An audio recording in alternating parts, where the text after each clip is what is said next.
The MPs, together with the Electricity Regulatory Authority officials, visited 5 hydropower plants, which include City 1 and 2 in Bukwo, Achua 1 and 2 along River Achua in Padel District, and Waki in Hoima. Close to 100 megawatts of electricity will be ready for generation before the end of this year, but members of parliament fear the country may lose out on potential revenue from the power generated due to inadequate transmission system.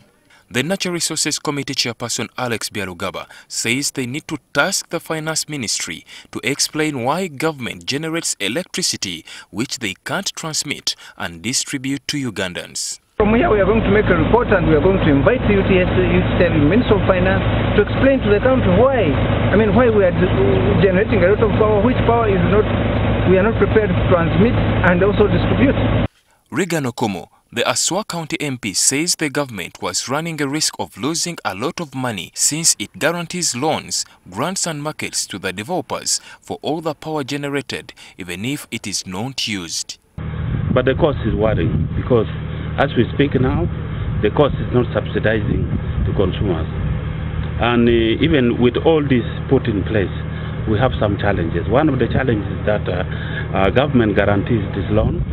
The investor comes, he does his or her investment, and after that, he's given 50% back in form of grant of what he or she would have spent. The MPs have advised government to accelerate issues of access to power and encourage big industrial investments, or else Uganda risks having a lot of unused power. So where we are headed to asking government and asking investors, asking all those of goodwill to come and invest here. Because if we don't get many projects like those ones that are coming up in Tororo, then we shall have much more power than we do.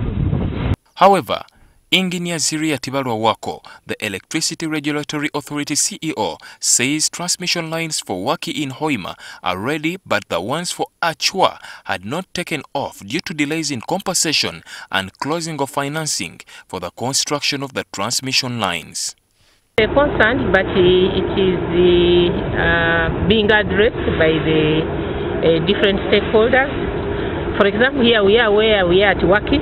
Already the evacuation line is existing ahead of the commissioning of the hydropower plant.